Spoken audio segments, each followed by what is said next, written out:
এই ঘরে এত জিনিস পড়ে যায় আসে না, কিন্তু আমার বাড়ির কাজের লোক যদি ছুটি নেয় তাহলে আমার জীবনটা নরক হয়ে ওঠে।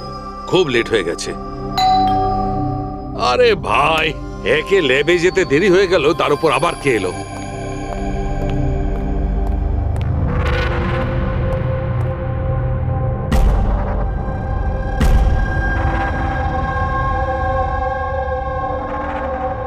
কাউকে তো দেখতে পাচ্ছি না, কিন্তু বেলের আওয়াজ তো ঠিক শুনেছি।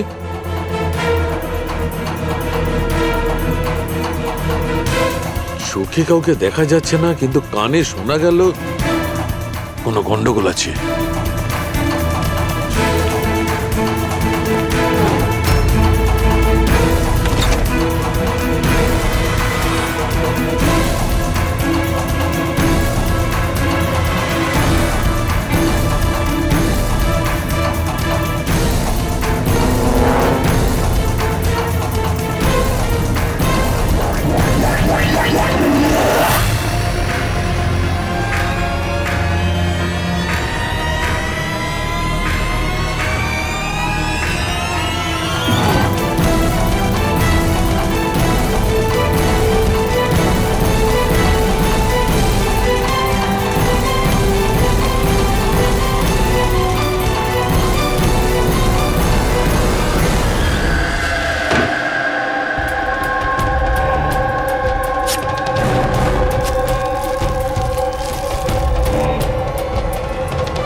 You are invited to a murder at 10 Wood Villa,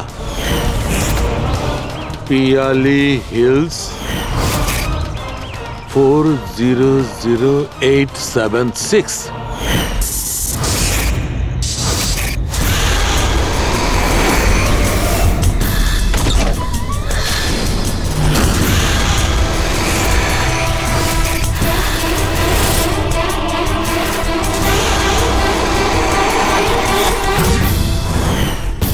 Catch me if you can. এটা সত্যি না মিথ্যে?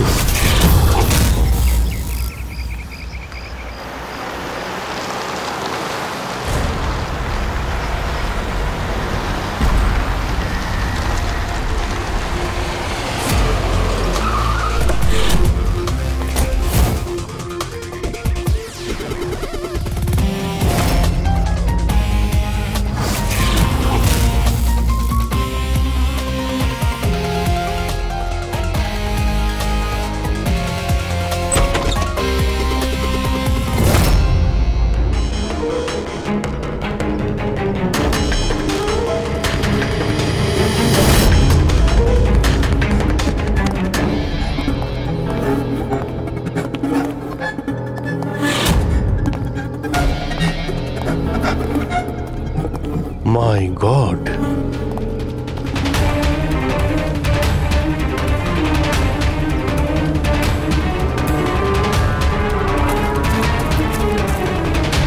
এখানে তো কেউ নেই, না গার্ড না বাংলোর মালিক। পঙ্কজ, আশেপাশে খোঁজ নিয়ে দেখো এই বাংলোর মালিককে। কোনো ইনফরমেশন পেলে আমাকে জানাও। কি নৃশংসভাবে খুন করেছে, সারা শরীর ছুরি দিয়ে ক্ষতবিক্ষত করেছে, তাতেও ওর আশ মিটল না, আঙুলগুলোও কেটে দিয়েছে। এত রক্ত তো এই লাশের শরীরের হতেই পারে না। মানে স্যার? মানেটা হচ্ছে এই পুরবি, যত রক্ত এই ঘরের মধ্যে ছড়িয়ে আছে, এত রক্ত তো একটা মানুষের শরীরে থাকেই না। কোনো কি আইডি পেলে কে এই মেয়েটা? না অভিজিৎ, কিচ্ছু পাইনি। স্যার, স্যার এই বাড়ির ওনার রায়না, আর ও আধ ঘন্টার মধ্যে আসছে। ওকে, ঠিক আছে। ততক্ষণ একটা কাজ করি, এখানে আমরা যা কিছু পাচ্ছি, এই ব্লাড, কোনো প্রমাণ, সব নিয়ে চলো, কোনো কিছু মিস না হয়, তাহলে জানা যাবে কি হয়েছিল এখানে।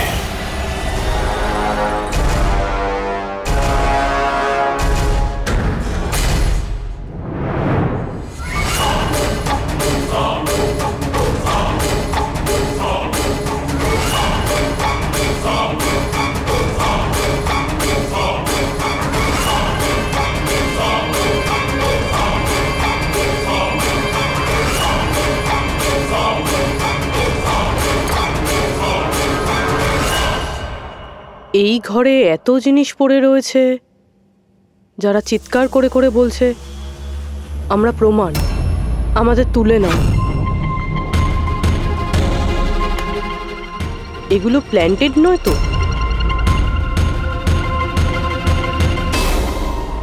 মানে খুনি আমাদের সাথে গেম খেলছে।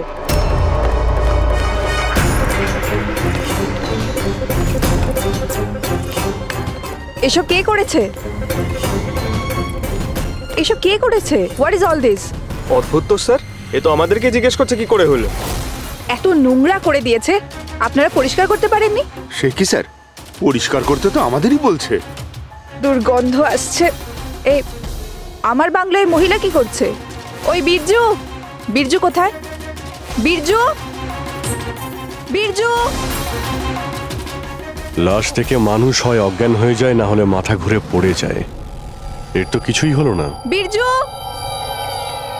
বীরজু, বীরজু, এই বীরজু, বীরজু!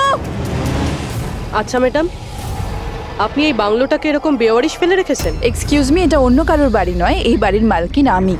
এটা আমার পৈতৃক বাংলো। আচ্ছা, এটা যখন আপনারই বাংলো, তাহলে কোনো কেয়ারটেকার নেই কেন এখানে? অফকোর্স আছে, বীরজু, বাট এখন জানি না কোথায়। বীরজু! একটা মহিলার লাশ পড়ে আছে আপনার বাংলোতে, আর আপনি বলছেন জানেন না? আমি কিছুই জানি না, আর আপনারা প্লিজ এখান থেকে বেরিয়ে যান, আর যেতে যেতে সবকিছু পরিষ্কার করে যান। বীরজু!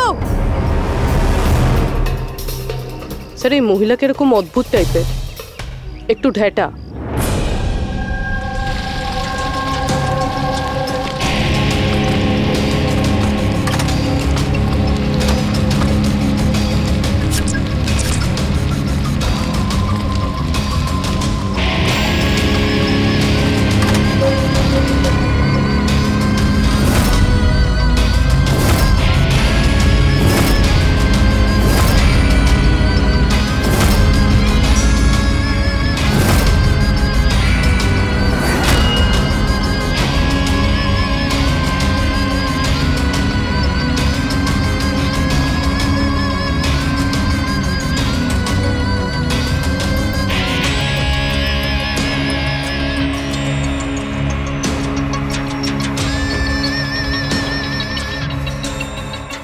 একটা কেস আর 18টা প্রমাণ, আর খুনি প্রমাণগুলো এমন ভাবে সাজিয়েছে যে কিছুই বলার নেই। কিন্তু স্যার, সমস্যা এটাই হলো যে এর মধ্যে কোনো প্রমাণই আমাদের কোনো কাজের নয়। এই সমস্ত প্রমাণ আমাদের কাজে লাগবে না, এর মানেটা কি সারিকা? তার মানে স্যার, এই সমস্ত প্রমাণই পুরনো। হোয়াট? এই সমস্ত প্রমাণ পুরনো মানে কি মেয়েটাও পুরনো? ছাড়ো, কত পুরনো তুমি বলো। স্যার, 4 থেকে 10 বছরের পুরনো। এই সমস্ত প্রমাণ 4 থেকে 10 বছরের পুরনো, তার মানে এই মেয়েটাকে 10 বছর আগে খুন করা হয়েছে।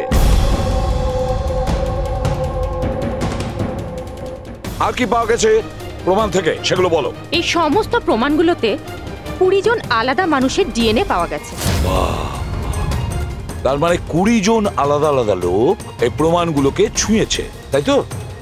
হ্যাঁ স্যার। তাহলে আঙ্গুলের ছাপ তো নিশ্চয়ই পাওয়া গেছে। না, পাওয়া যায়নি। কিন্তু স্যার, একটা খুব গুরুত্বপূর্ণ কথা জানা গেছে। ক্রাইম সিনে যে এত রক্ত পাওয়া গিয়েছিল, ওই রক্ত কোনো মানুষের নয়, বরং কোনো পশুর রক্ত ছিল। কি? ডক্টর সারিকা, এই মেয়েটার শরীরে যে রক্ত লেগেছিল সেটাও কি কোনো পশুরই? না না, এই মেয়েটার শরীরে আর জামা কাপড়ে যে রক্ত পাওয়া গিয়েছিল সেটা এরই আসল রক্ত। কিন্তু এটা ছাড়া ওখানে আর যা যা ছিল সমস্তটাই প্লান্ট করা হয়েছিল। মোটামুটি 20 জনের ডিএনএ আর এতগুলো প্রমাণ ক্রাইম সিনে এলো কোত্থেকে স্যার? সেটাই তো, এতগুলো প্রমাণ, কিন্তু আমাদের হাতে কিছুই নেই। বাহ, তুমি এখন চুপচাপ বসে থাকো, কিছুই তুমি বলো না, আমরা গল্প বলছি তাই না? বস, আমি জানি এই সমস্ত প্রমাণগুলো কোথা থেকে এসেছে। গত কয়েক বছর ধরে সিআইডি যতগুলো কেস সলভ করেছে তার মধ্যে থেকে কিছু ইম্পর্টেন্ট কেসের ইম্পর্টেন্ট এভিডেন্স হচ্ছে এই সবগুলো। কি?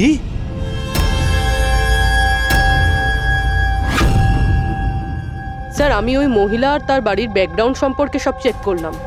ওর পরিবারের 2-3 জন খুনের অভিযোগে জেল খাটছে, আর ওই মহিলার বাইপোলার ডিসঅর্ডার আছে। তাইও এই ধরনের ব্যবহার করছিল।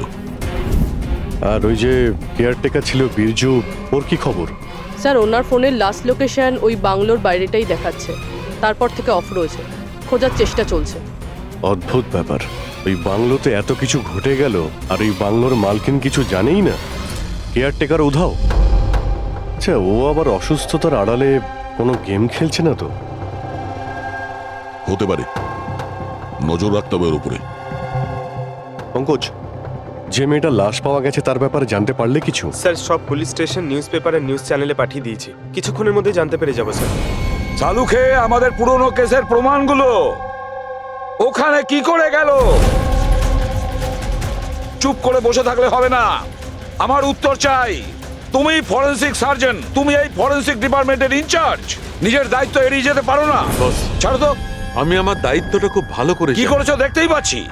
তাহলে এটা বলো, আমাদের পুরনো এভিডেন্স আমাদের রেকর্ড থেকে উধাও হলো কি করে? বস একটা কাজ করছি, রেকর্ড রুমে গিয়ে ওখানে জিজ্ঞাসাবাদ করি, জানতে পারা যাবে বস ওখানে কি গন্ডগোল হয়েছে। প্লিজ। এতগুলো প্রমাণ কিভাবে উধাও হলো আপনারা জানতেন না? প্রমাণগুলো কত ইম্পর্টেন্ট। তাহলে আপনারা থাকা সত্ত্বেও এই চুরি হলো কি করে? কিভাবে প্রমাণগুলো উধাও হলো? স্যার আমার উপস্থিতিতে চুরি হয়নি স্যার। তাহলে চুরি কবে হয়েছে? স্যার এই চুরি হয়তো রাত্রে হয়েছে, কেননা আমরা তো রাত্রে থাকি না, তাই না? এই জন্য চুরি হয়েছে। আর আপনি, আপনার কি বক্তব্য শুনি? স্যার আমি ডাক্তারবাবুকে কতবার বলেছি যে লকগুলো ঠিক করিয়ে নিতে, দরজা জানলা ঠিক করে নিতে, সিসিটিভি ক্যামেরা লাগিয়ে নিতে, কিন্তু ডাক্তারবাবু আমাদের কথা শোনেনি না। তাছাড়া আর কি? আর কি? স্যার ও জানি না কাদের নিয়ে মাঝে মাঝে চলে আসেন আর বলেন যে পুরনো এভিডেন্স দেখার আছে।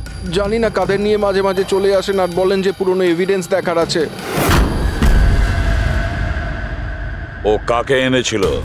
গত 3 মাস আগে কাউকে নিয়ে এসেছিলেন আর বলেছিলেন ক্রাইম জার্নালিস্ট ইনি পুরনো এভিডেন্স দেখতে চান। বস ও একজন জার্নালিস্ট ছিল, ফরেনসিকের উপর একটা আর্টিকেল লিখতে চাইছিল, আমাকে রিকোয়েস্ট করলো আর আমি পারমিশন দিয়ে দিলাম। দেখো সালুকে, তুমি খুব ভালো করেই জানো যে এখানে বাইরের লোকের ঢোকার অনুমতি নেই, আর তুমি জার্নালিস্টকে এনেছিলে। স্যার আগের মাসেও স্যার কলেজের স্টুডেন্টকে এনেছিলেন, ওকেও পুরনো তথ্য দেখাচ্ছিলেন। হতে পারে যে তাদের মধ্যেই কেউ চুরি করেছে। না বস, এটা হতে পারে না, ওরা তো ফরেনসিক স্টুডেন্ট ছিল, ওরা আমার কাছে এসে পারমিশন চাইছিল, স্যার আমরা স্টাডি করতে চাই, কিছু প্র্যাকটিক্যাল করতে চাই, আমরা কিছু শিখতে চাই, প্লিজ আমাদের পারমিশন দিন। তাই ওদের পারমিশন দিয়ে দিই বস। বস আমার যথেষ্ট রেসপন্সিবিলিটি আছে, আফটার অল এটা তো আমার অধিকারও বটে। দেখো সালুকে, সিআইডি কে কলঙ্কিত করার তোমার কোনো অধিকার নেই, বুঝেছ? আর তাছাড়া ফরেনসিক শেখানোর জন্য এখানে কোনো কলেজ খোলা হয়নি। তুমি এখানে স্টুডেন্টদের আনলে কি করে? কার পারমিশন নিয়েছিলে? দেখো সালুকে, একটা কথা মনে রেখো, এই রেকর্ড রুমে চাইলেই কাউকে আনা যায় না। না আমি আনতে পারি, না তুমি আনতে পারো, না এ আনতে পারে, সে কোনো পরিবারের হোক বা কোনো বন্ধু হোক। আরে ভাই। হ্যাঁ অভিজিৎ। হ্যাঁ স্যার, যে মেয়েটা খুন হয়েছে তার নাম হলো টিনা, আর উনি ওই মেয়েটার বাবা। Doctor Nirab sir, head of forensic, Chennai. Doctor Nirab? Nirab? Nirab? আরে শালুকে আমার মেয়েকে মেরে দিয়েছে। কন্ট্রোল ইয়োরসেলফ, সব জানা যাবে। স্যার ওনাকে আপনি চেনেন? হ্যাঁ অভিজিৎ, একটা সময় ছিল যখন আমি আর নীরব একসঙ্গে কাজ করতাম। নীরব, 1 মিনিট বস। কি কি? এই দেখো ভাই, আমার সন্দেহটা একদম ঠিক ছিল, এতে টক্সিড আছে। আচ্ছা ডক্টর, শেষ কবে নাগাদ আপনার আপনার মেয়ে টিনার সঙ্গে কথা হয়েছিল? কবে দেখা হয়েছিল? আসলে ও কলেজের হস্টেলে থাকতো, 2 দিন আগেই হারিয়ে। নীরব, নীরব শান্ত হও নীরব। যেই হোক ঠিক খুঁজে বার করব। আমি খুঁজে বার করব নীরব, আমি খুঁজে বার করব কে করেছে। না শালুকে, তুমি খোঁজ নেবে না। আমি খুঁজবো না মানে? মানে তুমি এই কেসে কোনো কাজ করবে না।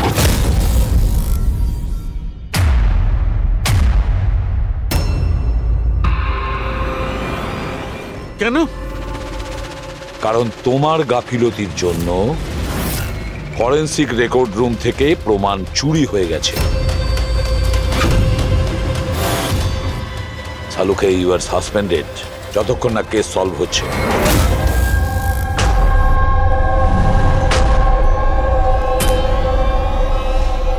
বস, তোমার কি মনে হয় এই সব কিছু আমার জন্য হয়েছে? তুমি আমাকে দোষারোপ করছো। দোষারোপ করছি না শালুকে, এটাই বাস্তব, আর সেটা তুমি খুব ভালো করে জানো। যদি না তোমার বন্ধু জার্নালিস্টকে ফরেনসিক রেকর্ড রুমে নিয়ে যেতে, না ওই স্টুডেন্টদের নিয়ে যেতে যাদের জন্য এই ঘটনা ঘটেছে, সেই জন্য তোমাকে সাসপেন্ড করতে হলো।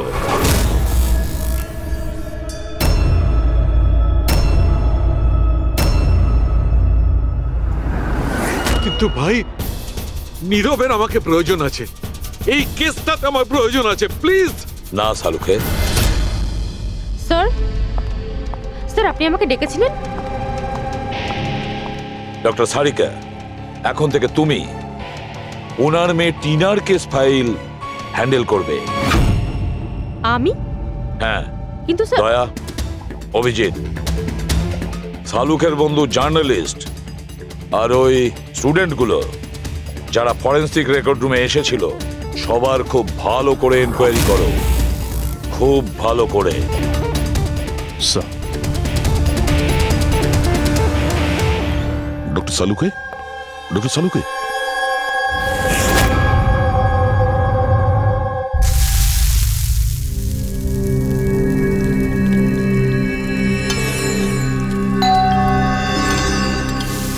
ওই এসে হাজির হয়েছে ওরা দুজন, দয়া আর অভিজিৎ, আমার কাটা খাই নুনে ছিটে দিতে।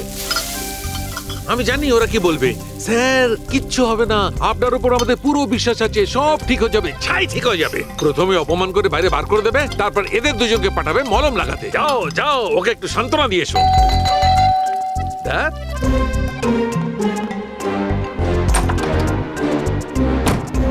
হাই।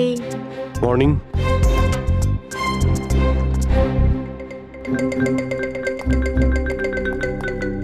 আরে কেন টেনশন নিচ্ছেন স্যার, সব ঠিক হয়ে যাবে।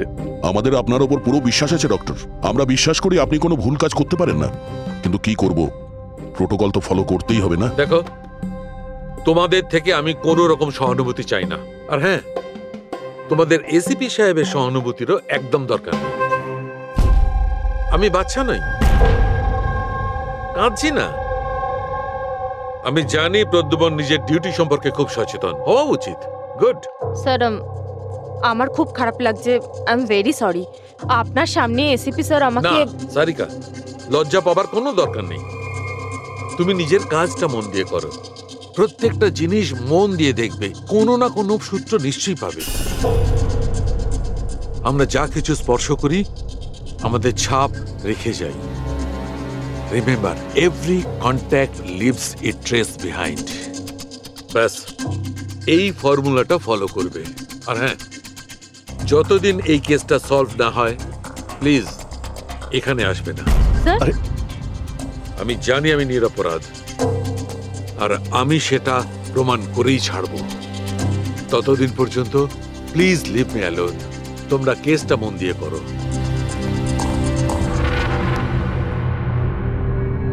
মাথা খুব গরম হয়ে আছে। স্যার, খুব খিদে পেয়েছে। আজকে কি রান্না করেছেন?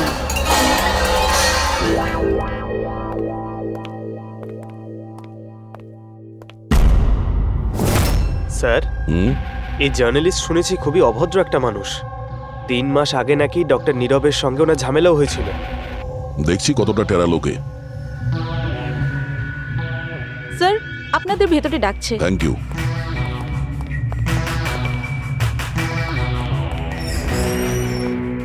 আরে বাহ, ভাগ্য আমার। আজ তো সিআইডি টিমের সিনিয়র অফিসার দয়ার সঙ্গে আমার দেখা হয়েই গেল। আরে বসুন বসুন। আমরা এখানে বসতে আসিনি। আরে এত রাগের কি আছে মশাই? আচ্ছা ছাড়ুন চাকে। এটা বলুন যে কি খাবেন? চা, কফি, ঠান্ডা? ঠান্ডা ঠান্ডা ফান্ডা খাই না আমরা। আচ্ছা মিস্টার দয়া, আমি অনেক দিন থেকে সিআইডি টিমের উপর একটা ডকু ড্রামা করার কথা ভাবছিলাম, কিন্তু আমাদের এসিপি স্যারকে পাওয়াই যায় না। আপনি তো জানেন নিশ্চয়ই সিআইডি আজে বাজে লোককে এন্টারটেন করে না। আপনি সোজা আসল কথায় আসবেন। হ্যাঁ নিশ্চয়ই, 20 বছর ধরে আমি এই প্রফেশনের মধ্যে আছি, সব সময় পয়েন্টেই থাকি। বলুন, সবার প্রথমে কি জানতে চান? ডক্টর নীরবের সঙ্গে ঝগড়ার ব্যাপারে নাকি ফরেন্সিক রেকর্ড উইং এর বেহাল অবস্থার ব্যাপারে? ডক্টর নীরবের সঙ্গে তোমার ঝগড়াটা কি ছিল? না, আমার সাথে ওর কোনো ঝগড়া ছিল না। আমি শুধু ওকে সততার একটা আয়না দেখিয়েছিলাম। ওর খারাপ লাগলো সেটা। তার মানে হলো ডক্টর নীরবের কাজের ওপর আমি একটা আর্টিকেল লিখেছিলাম। আমার হিসেবে উনি ফরেন্সিক কাজের জন্য বিশ্বস্ত ছিলেন না, সামান্য ঢিলে ঢালা টাইপের ফরেন্সিক এক্সপার্ট ছিলেন। সেই জন্য তিনি আমার ওপর মানহানির কেস করে দিলেন। খুব অসম্মান হয়েছিল ওনার। আমি ওনার কাছে ক্ষমাও চেয়েছিলাম, কিন্তু এখন ওনার মেয়ের মৃত্যুর খবর শুনে আমার খুব খারাপ লেগেছিল। আর আপনি দুঃখ প্রকাশ করার জন্য এভিডেন্স রুম থেকে এভিডেন্স চুরি করে সেখানে ফেলে দিলেন যেখানে নীরব বাবুর মেয়ে খুন হয়েছিল। আরে দাদা, আমি এটা কেন করতে যাব? আমি কেন পুরনো হার আর রক্তমাখা শাড়ি চুরি করতে যাব? তাহলে তুমি ওই এভিডেন্স উইং এ কি দেখতে গিয়েছিলে? ফরেনসিক ল্যাব থেকে এভিডেন্স কিভাবে চুরি হয় আমি সেটা দেখতে গেছিলাম। আমি আপনাদের কাজের দুর্বলতা দেখতে গেছিলাম। থাক, এসব যেতে দিন, এগুলো বলার কোনো দরকার নেই। এখন তো আপনারাও সবটা জেনে গেছেন বোধহয়। দেখুন, বেশি বক্তৃতা দেবেন না আপনি। যতটা জিজ্ঞেস করা হচ্ছে ততটার উত্তর দিন ব্যাস। যে নিজেদের কথা উঠলো অমনি ঝাল লাগলো? আপনাদের কাছে কি এই কথার উত্তর আছে যে কে কিভাবে ফরেনসিক ল্যাব থেকে জিনিসগুলো চুরি করলো? আমার তো মনে হয় খুনি আপনাদের দুর্বলতাটা দেখাতে চেয়েছে। যাক, ছাড়ুন সেসব। এখন বলুন যে এই সিআইডির ওপর ডকু ড্রামা সিরিজ কবে শুরু হচ্ছে? স্যার, এনাকে ব্যুরো নিয়ে যাই। মনে হচ্ছে ঠিকঠাক উত্তর উনি ওখানেই দেবেন। তার জন্য অনেক লম্বা চওড়া প্রসেস আছে। আর তাছাড়া প্রমাণও তো থাকতে হবে না, তাই তো দয়া? খুব তাড়াতাড়ি দেখা হবে। প্রসেস পুরো করে সমস্ত এভিডেন্স নিয়ে আসবো, আর তখন কথা বলবো সিআইডির ওপর ডকু ড্রামা বানানোর জন্য। হ্যাঁ,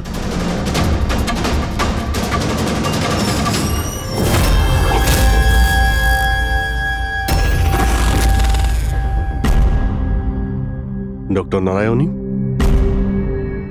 ইয়েস, হ্যাঁ বলুন। আমরা সিআইডি থেকে একটা কেসের ব্যাপারে আপনার সাথে কথা বলতে চাই। নিশ্চয়ই বলুন। যে স্টুডেন্টগুলো গত মাসে ফরেনসিক রেকর্ড রুম দেখতে গিয়েছিল তারা প্রত্যেকেই চুরি আর খুনের দায়ে সাসপেক্ট। হোয়াট? অফিসার, আপনার নিশ্চয়ই কোথাও ভুল হচ্ছে। আমাদের স্টুডেন্ট কখনো এরকম করতে পারে না। আমরাও সেটা আশা করি যে ওরা কিছু করেনি, কিন্তু খুন তো হয়েছে আর ওরা প্রত্যেকেই অভিযুক্ত। দেখুন, আমাদের বাচ্চারা শুধুমাত্র এডুকেশন ট্যুরের জন্য গেছিল, আর আপনারা ওদের সন্দেহ করছেন? আমাদের কাজ হচ্ছে কেসটা সলভ করা আর অপরাধীকে উপযুক্ত শাস্তি দেওয়া। আপনি প্লিজ ওই 10 জন স্টুডেন্টকে ডাকুন আমরা তাদের জিজ্ঞাসাবাদ করব আর তাদের আঙুলের ছাপ নেব। দেখুন ব্যাপারটা বুঝুন, ওরা স্টুডেন্ট। দেখুন, ওদের উপর তো আমরা 3rd ডিগ্রি ইউজ করছি না, আমরা শুধু জিজ্ঞাসাবাদ করব। আর হ্যাঁ, ওদের কিছু বলবেন না যে আমরা কি ব্যাপারে ওদের সাথে কথা বলবো। ওকে। ফরেন্সিক রেকর্ড রুম দেখে তোমাদের কেমন লেগেছিল? স্যার, আমার তো দম আটকে যাচ্ছিল ওখানে। ওটা কোনো জায়গা হলো? পুরনো দাঁত, হাড়, রক্তে মাখা কাপড়। আমার তো এই জায়গাটা একদম ভালো লাগেনি, খুব অদ্ভুত অনুভূতি হচ্ছিল। তোমার কি সবসময় সর্দি কাশি হয়? না ম্যাম, মাঝে মাঝে হয়। স্যার, আমার কাছে ওই জায়গাটা সম্পূর্ণ ইউজলেস ছিল। দেখাশোনা নেই, না কোনো প্রমাণ আছে ঠিক মতো। আর স্যার, আমি তো ওই কোল্ড কেস ফাইলের এভিডেন্স বাড়ি নিয়ে যেতে চেয়েছিলাম, যাতে আমি ওটার উপরে স্টাডি করতে পারি। আমি রোমাঞ্চিত হচ্ছিলাম, খুনি আর নিহতদের চিন্তাভাবনা কল্পনা করার চেষ্টা করছিলাম। খারাপ চিন্তা, দুঃখ, কষ্ট।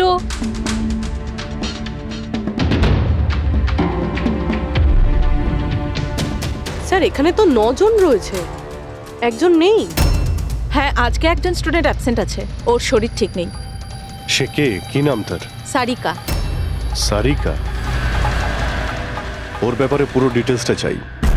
হ্যাঁ সারিকা, কিছু কি পাওয়া গেল? দেখো, আমাদের হাতে কিন্তু সময় নেই। স্যার, আমি বারবার চেষ্টা করছি যদি কোনো প্রমাণ হাতে পেয়ে যাই, যাতে সালু খেসার যে নির্দোষ এটা প্রমাণিত হয়। যাই হোক না কেন, কিছু না কিছু তো ঘটেছে। যারা সালুখেকে ফাঁসানোর চেষ্টা করেছে, কে হতে পারে আর কেনই বা সে করছে? স্যার, আপনি এটা জানেন, তবুও সালু খেসারকে বের করে দিলেন। সারিকা, আমি সেটাই করেছি যেটা আইনত। না হলে সালুখেকে আমি কি? স্যারকে আপনি কি? খুনি খুব বড় ভুল করেছে। কি ভুল স্যার? যখন তোমরা ওখানে গিয়েছিলে, ওই বাড়ির ভেতর ঘুরছিলে, ভেতর থেকে বাইরে, বাইরে থেকে ভেতরে, সব জায়গায় যখন প্রমাণ খুঁজে বার করছিলে, তখন ফেডরিক, তখন তুমি চিহ্ন ছেড়ে যাচ্ছিলে, তোমার হাতের চিহ্ন, পায়ের চিহ্ন, আরো অনেক ছোট ছোট জিনিস, যেগুলো তোমাদের অগোচরেই ঘটছিল। আর খুনি ঠিক একইভাবে ওখানে তার চিহ্ন ছেড়ে গেছে, এমন চিহ্ন যেগুলো আমরা ট্রেস করতে পারি। ট্রেসেবল চিহ্ন? সারিকা, আমরা যা কিছু স্পর্শ করি আমাদের ছাপ রেখে যাই। রিমেম্বার, এভরি কন্ট্যাক্ট লিভস এ ট্রেস বিহাইন্ড। স্যার আমাকে হিন্ট দিয়েছিলেন, কিন্তু আমি বুঝতে পারিনি কেন।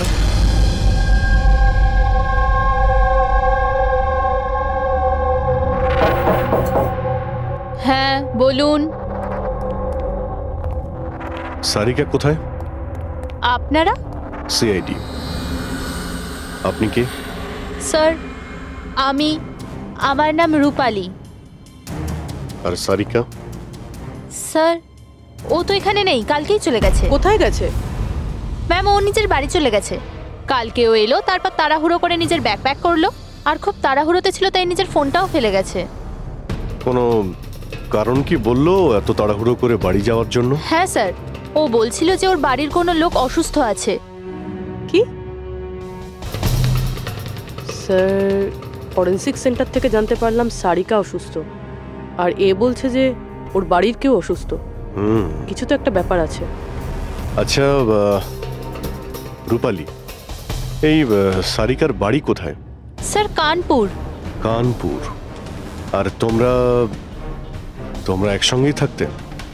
হ্যাঁ স্যার, আমরা রুমমেটস ছিলাম। আচ্ছা, তোমরা কতদিন একসাথে রয়েছো?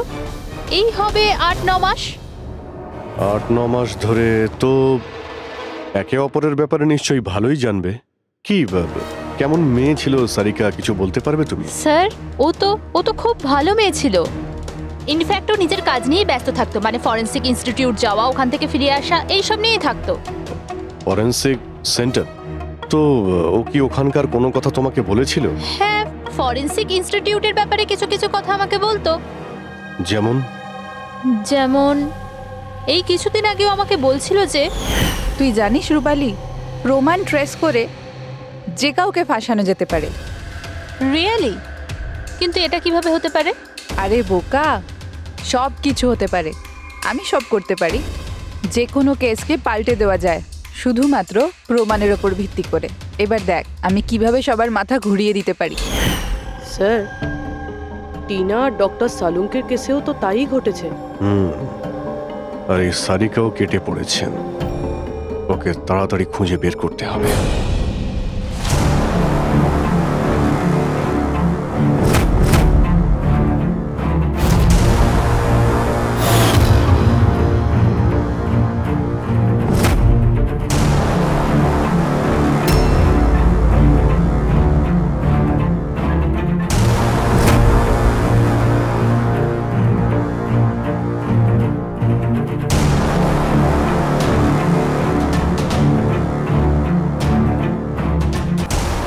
সারিকা, স্যার খুনি যেই হোক না কেন, যে এতগুলো প্রমাণ চুরি করেছে আর ক্রাইম সিনে প্লান্ট করেছে, এটা করার সময় ও নিশ্চয়ই জিনিসগুলোকে ছুঁয়েছে। কিন্তু ডক্টর সারিকা, আপনিই তো বলেছিলেন যে কোনো আঙুলের ছাপই পাওয়া যায়নি, তাহলে এই জিনিসগুলো ধরলো কি করে? আঙুলের তো কোনো ছাপ পাওয়া যায়নি, কিন্তু আমি এটা বলার চেষ্টা করছি যে এত প্রমাণও চুরি করেছিল আর ক্রাইম সিনে প্লান্ট করেছিল। এখন এত পরিশ্রম করার পর ওর একটু তো ঘাম হয়েই ছিল। মানে sweat analysis. Exactly, sweat analysis করেছি। আর ওই প্রসিডিউরে আমি একটা ডিএনএ পেয়েছি। এই দেখুন, এই ডিএনএ থেকে আমি এটাই জানতে পেরেছি যে এই লোকটার একটা বিশেষ ধরনের রোগ আছে, সিস্টিক ফাইব্রোসিস। এটা কি ধরনের অসুখ? এটা একটা জেনেটিক রোগ পুরবি। এই রোগটার থেকে মানুষের বডি অর্গানস যেমন কিডনি, লাংস, প্যানক্রিয়াস, ইন্টেস্টাইন সব ড্যামেজ হতে থাকে। কিন্তু ডক্টর সারিকা, এই রোগটা চেনা যায় কিভাবে? মানে কোনো সিমটমস তো আছে? সিমটমস আছে। যদি এই রোগটা অনেক বছর ধরে থাকে তাহলে সেই মানুষটার গ্রোথ পুয়ার হয়ে যায়, ফ্যাটি স্টুলস হতে থাকে, শ্বাস নিতে প্রবলেম হয়, খুব কাশি হয়, ইনফ্যাক্ট সাইনাস ইনফেকশন হতে পারে। শ্বাস নিতে কষ্ট আর কাশি। আচ্ছা, তার মানে এরকম পেশেন্টদের নিশ্চয়ই হসপিটালে বারবার যাতায়াত করতে হয়। কনস্ট্যান্ট মনিটরিং এর দরকার হয়। ব্যাস, তাহলে অভিজিৎ, শহরে যতগুলো হসপিটাল আছে সেখানে গিয়ে খোঁজ নাও এই ধরনের রোগী কজন আছে, আর তাদের মধ্যে কি এমন কোনো পেশেন্ট আছে যার আমাদের এই কেসের সঙ্গে কোনো সম্পর্ক আছে।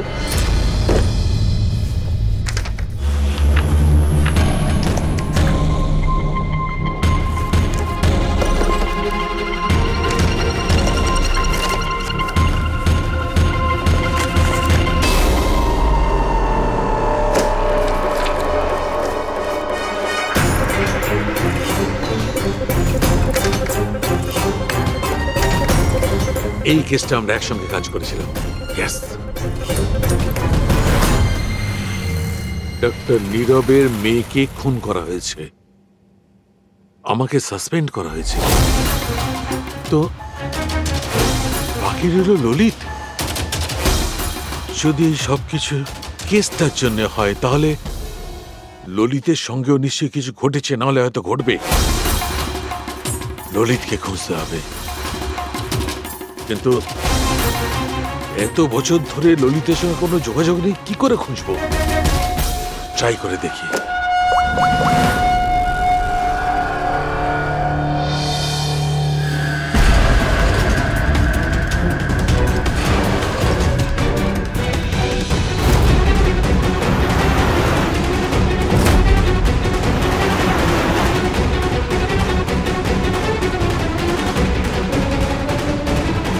আর ইউ শিওর এটা ওনার ছবি? হ্যাঁ স্যার, উনি। আর ওনাকে হসপিটালে 2-3 বার আসতেই হয়। My god, thank you very much. Thank you.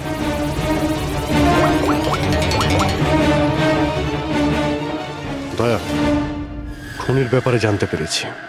কি? ডক্টর ললিত মারা গেছেন 5 বছর আগে? হ্যাঁ স্যার, আপনারা মেয়ের সাথে দেখা করতে পারেন। কোথায় ওর মেয়ে? আমি কথা বলতে পারি? সে তো মুম্বাইতে আছে স্যার, সারিকা নাম ওর। সারিকা? হ্যাঁ sir. Okay, thank you. Sarika মুম্বাইতে।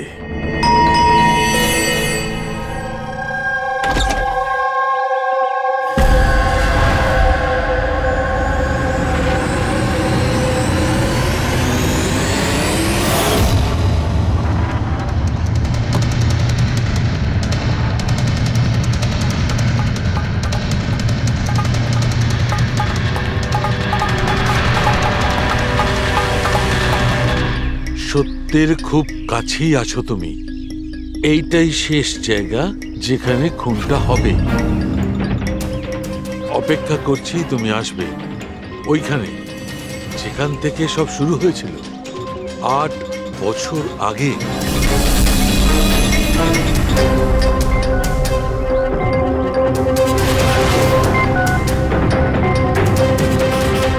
বছর আগে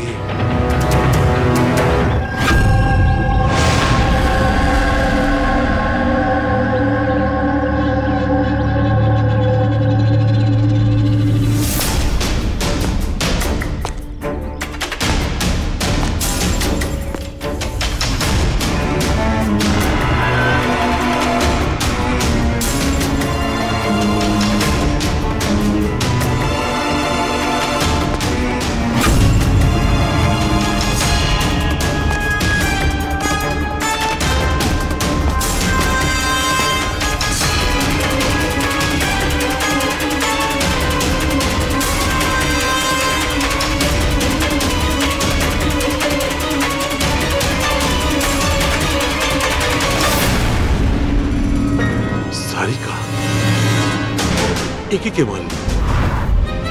হঠাৎ আলোটা নিভে গেল কেন?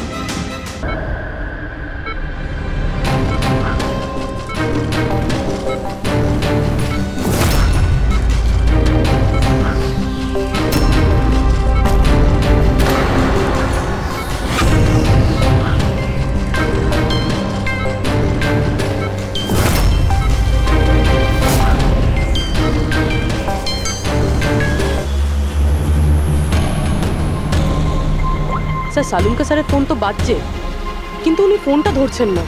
উনি আবার বিপদে পড়েননি? ডক্টর সালুকের ফোনের লোকেশন এক্ষুনি ট্র্যাক করো, দেখো কোথায় আছে। আর এই খুনিরও।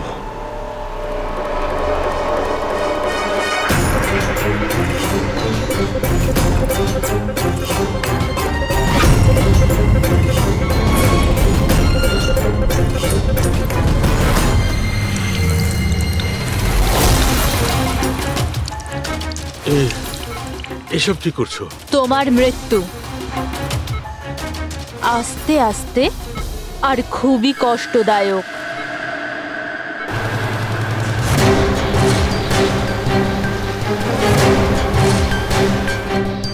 তোমার শরীরের এক এক ফোঁটা রক্ত যখন তোমার শরীর থেকে আস্তে আস্তে বেরোবে না, তখন খুব মজা আসবে তোমার, তাই না? কিন্তু তুমি এসব কেন করছো? নিজের বাবার মৃত্যুর প্রতিশোধ নিচ্ছি। আরে খুনি হচ্ছ তোমরা তিনজন। তোমার বাবা রঘু? হ্যাঁ, রঘু, যাকে তুমি ডক্টর ললিত আর ডক্টর নীরব মিলে মেরে ফেলেছো। আর তোমাদের জন্য আজ আমার বাবা আমার সাথে নেই। মেরে ফেলেছি? আমরা? কিভাবে? প্রমাণ জোগাড় করে মেরে ফেলেছো। তোমরা প্রমাণ জোগাড় করে আমার বাবাকে ফাঁসির শাস্তি দেয়া করিয়েছো। দেখো দেখো, প্রমাণ জোগাড় করা, শাস্তি দেওয়া, এটা ফরেনসিকের কাজ। কাজ এটা? নিশ্চয়ই নিশ্চয়ই এটা তোমাদের কাজ, কিন্তু তোমরা আমার ব্যাপারে তো ভাবোনি না। ওই মেয়েটার ব্যাপারে যার থেকে যার বাবাকে ছিনিয়ে নিয়েছো। আমার বাবার মৃত্যুর পরে আমি ডিপ্রেসড হয়ে গিয়েছিলাম। আর এই সব থেকে বেরোনোর পরে আমি ভেবে নিয়েছিলাম, ঠিক করে নিয়েছিলাম যে আমি তোমাদের তিনজনকেই এই মৃত্যুর শাস্তি দিয়ে তারপরেই ছাড়বো। আর এই জন্যই তুমি টিনাকে মেরে ফেলেছো? হ্যাঁ, মেরে ফেলেছি আমি ওকে, কারণ আমি জানতাম ডক্টর ললিত 5 বছর আগেই মরে গেছে। আর পরে রইল তুমি আর ডক্টর নীরবের প্রশ্ন। তো আমি জানতাম যে ডক্টর নীরব নিজের মেয়ে টিনাকে খুব বেশি ভালোবাসে। টিনার মরে যাওয়ার পর ও নিজেই নিজেকে মেরে ফেলবে। আর তুমি, আর পরে রইল তোমার প্রশ্ন, তুমি তোমার ফরেনসিক অফিসকে খুব ভালোবাসো। যখন ওখান থেকে তোমাকে ধাক্কা মেরে অপমান করে বার করে দেবে, তখন তো তুমি নিজেকেই নিজে মেরে ফেলবে। কিন্তু সারিকা তোমার কি ক্ষতি করেছিল?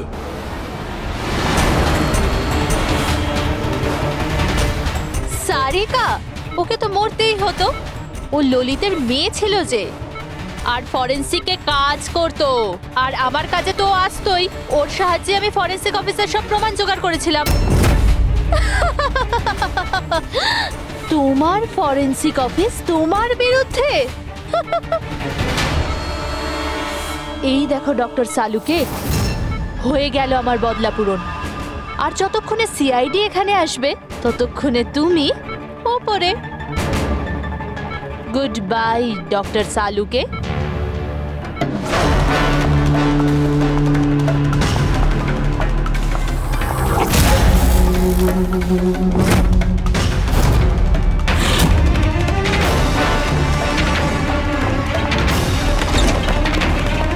রূপালী, খেলা শেষ তোমার। আমার খেলা শেষ নাকি সালুকের? বাঁচাতে পারবে তো তোমরা? তো বাঁচিয়ে নাও। রক্তের ঋণ তো চাপিয়ে দিলে বস আমার উপর। রক্তের ঋণ তো চাপাইনি আমি তোমার ওপর, আমি তো বরং তোমার ঋণ শোধ করলাম। অপরাধীদের শাস্তি দিতে সাহায্য করেছিলে, সেই ঋণ এবার শোধ করে দিলাম। আচ্ছা শোনো, অনেক রেস্ট হয়েছে, এবার কাজে লেগে পড়ো। তাড়াতাড়ি সুস্থ হয়ে উঠুন। সারিকা একা লাশগুলোর সঙ্গে কথা বলছে। ওহো সারিকা, অভিজিৎ তো তোমার খুব প্রশংসা করছে। দেখো ভাই, এখন এক সপ্তাহ তো আমি এখান থেকে নড়ছি না বস। এক কাজ করো না, ততদিন সারিকাকে দিয়ে কাজটা করিয়ে নাও। ঠিক আছে, তাহলে বিশ্রাম নিন। Silence please. সালুকে, সাইলেন্ট, চুপ। এই আমি যদি ছুটি নিই তাহলে আবার কিচ্ছু যায় আসে না, কিন্তু আমার বাড়ির কাজের লোক যদি ছুটি নেয় তাহলে আমার জীবনটা নরক হয়ে ওঠে। খুব লেট হয়ে গেছে। আরে ভাই, একে ল্যাবে যেতে দেরি হয়ে গেল, তার উপর আবার কে এলো?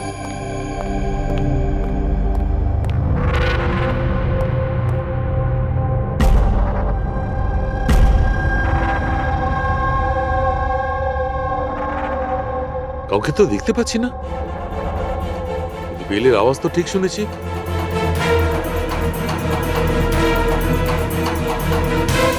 চোখে কাউকে দেখা যাচ্ছে না, কিন্তু কানে শোনা গেল কোনো গন্ডগোল আছে।